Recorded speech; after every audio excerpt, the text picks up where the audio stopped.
Welcome back to History Class with Dr. W and our continuing discussion of Vietnam. In the last few lectures, we started talking about the anti-war movement, and in particular focused on the opposition to the draft and various ways to evade the draft. In this lecture, we'll talk about one of the most famous and visible aspects of the anti-war movement, the anti-war music and the musicians who wrote and performed it.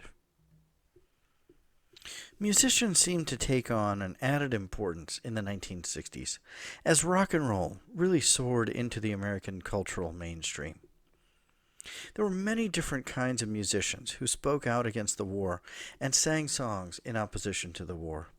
I'll talk about a few of those in this lecture. But when we think about music as a medium and its importance particularly in this era, music connects with human beings on a number of different levels. The lyrics of many of these anti-war songs were particularly important, as it became almost a form of poetry.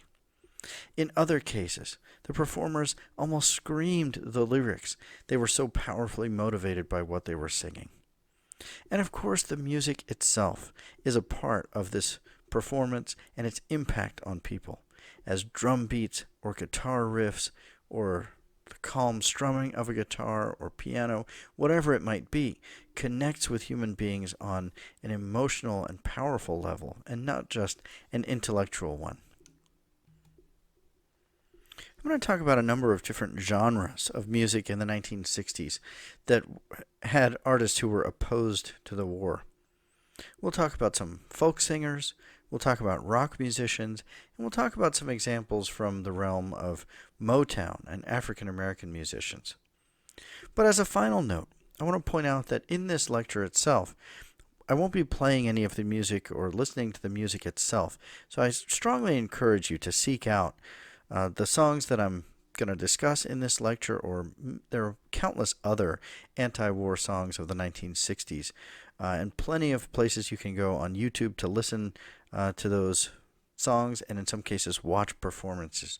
So you're not going to really get the full impact just from listening to me talk about them in this lecture. So I encourage you to seek out other sources to listen to and watch the artists perform.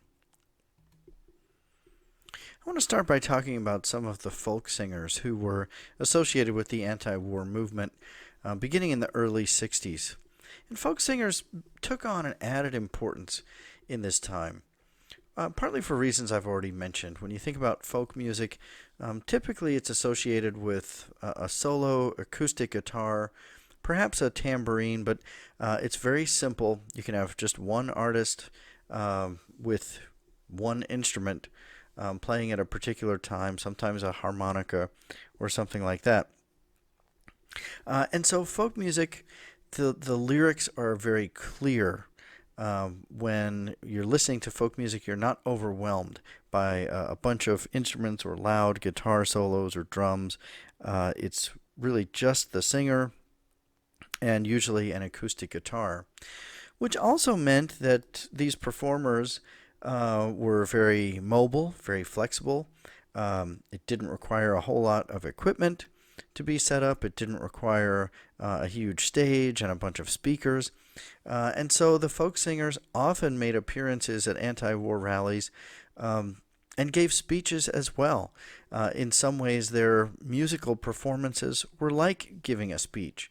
And so the folk singers really connected powerfully with anti-war protesters in this time. Perhaps none was more famous and prominent than Bob Dylan, who obviously went on to have a hugely successful commercial career. But in the early 1960s, Dylan rose to prominence as a troubadour and anti-war singer. And again, his lyrics have become recognized as a legitimate form of poetry in their own right. Dylan had a number of famous and prominent songs in this early era, but one of them was Blowin' in the Wind, which was released in 1963 and included lyrics like, "How many times must the cannonballs fly before they're forever banned?" So this is really early in the Vietnam conflict. The United States, as I mentioned, was not really fully engaged in Vietnam at this time. It's going to be another couple of years. So this was really more a broad anti-war song and not necessarily specifically targeting Vietnam, although there were certainly things going on in Vietnam that Dylan had on his mind.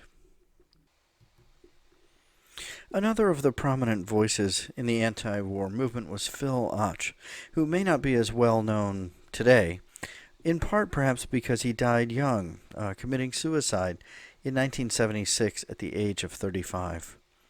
But in the early to mid 1960s, Ochs was a fixture on the anti-war stage, and many of his songs became classics of the anti-war movement, including What Are You Fightin' For, 1963, and I Ain't Marchin' No More in 1965. Among his many poignant and powerful lyrics were the phrase, "It's always the old to lead us to the war. It's always the young to fall." Another of the prominent anti-war singers of that era was Joan Baez, who has had a long and incredibly prolific and productive career, still performing to this day. In the mid to late 1960s, she was a fixture on the anti-war scene, performing on many television shows and at many festivals, including, of course, the famous 1969 Woodstock Festival. She's also known for really bringing additional light to the early songs of Bob Dylan, when Bob Dylan was still himself relatively obscure and undiscovered. Joan Baez was already an accomplished performer, and she performed many of the songs written by Dylan. Among her most famous anti-war songs was Saigon Bride of 1967. Another early backer of Bob Dylan and prominent anti-war singer was Pete Seeger, who had a long and accomplished career well before the 1960s when he surfaced among the leading anti-war singers. One of his prominent anti-war songs was Bring 'Em Home in 1966. But it was in 1967, with a song called Waist Deep in the Big Muddy, that Seeger may have attracted the most attention to himself. The song was about a World War II leader who was described in the song as the big fool. But the lyric, "The big fool said to push on." And another line that was added, "Every time I read the paper, those old feelings come on. We are waist deep in the big muddy, and the big fool says to push on." That lyric got Seeger banned from the Smothers Brothers Comedy Hour, a very popular show, when he tried to perform it in September of 1967. That action brought a lot of publicity to Seeger, the song, and anti-war action in general.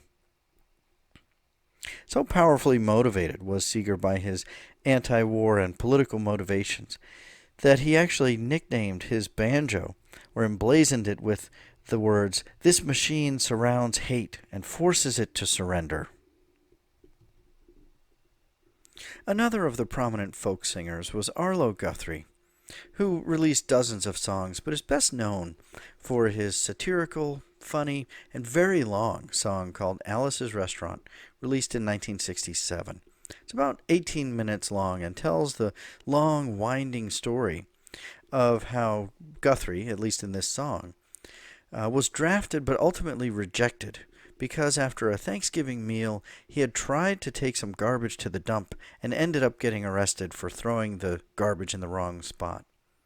And so over the course of the song, the irony is brought out that he's deemed unfit to go abroad and fight and kill for his country because, as he described it, he was a litter bug.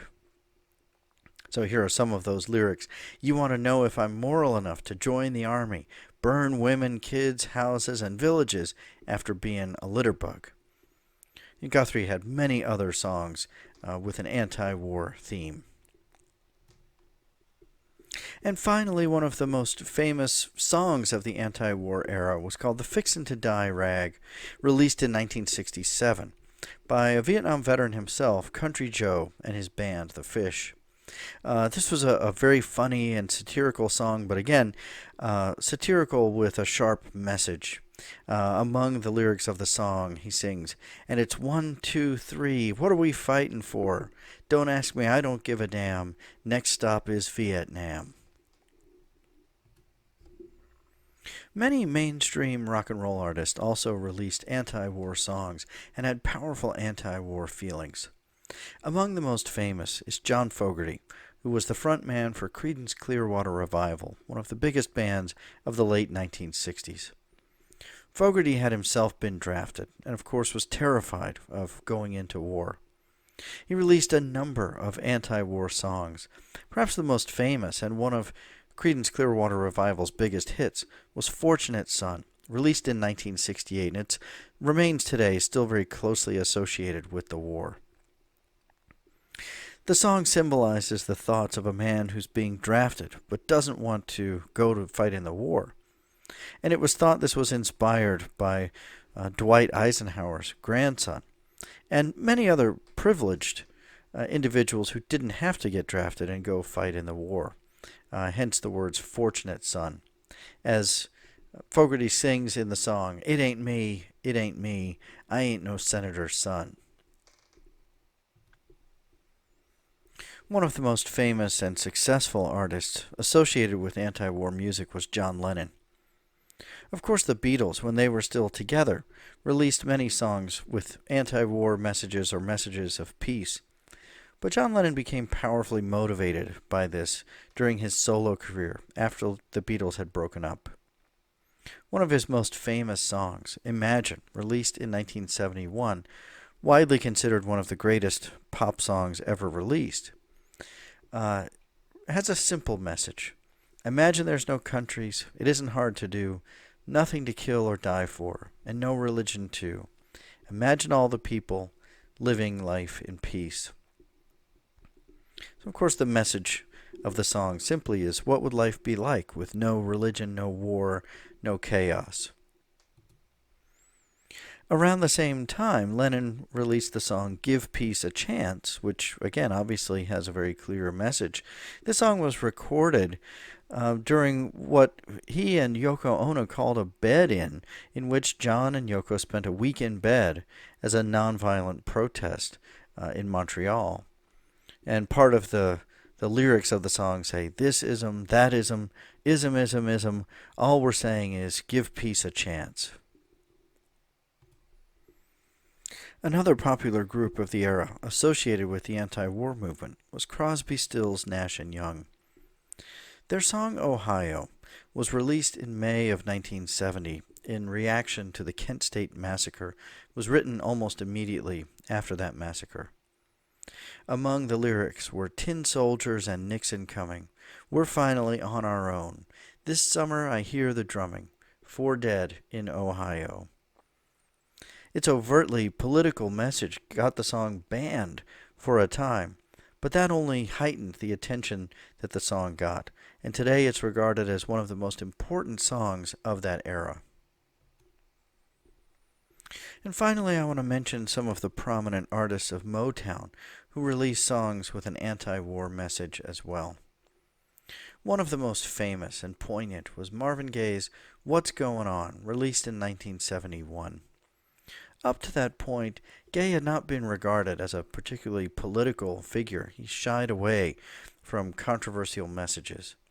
But this song became one of the most famous associated with the anti-war era.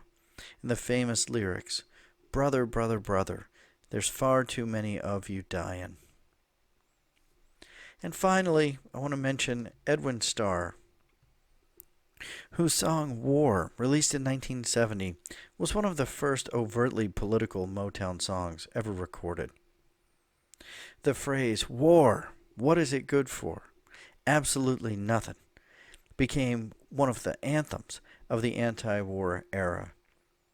Other lyrics in the song say, war is the enemy of all mankind. The thought of war blows my mind. War caused the unrest with the younger generation. Induction, then destruction. Who wants to die? For Marvin Gaye, Edwin Starr, and many others, The war had a particular impact because of its links to the civil rights era and challenges for civil rights activists. It's to that topic that we'll turn in our next lecture.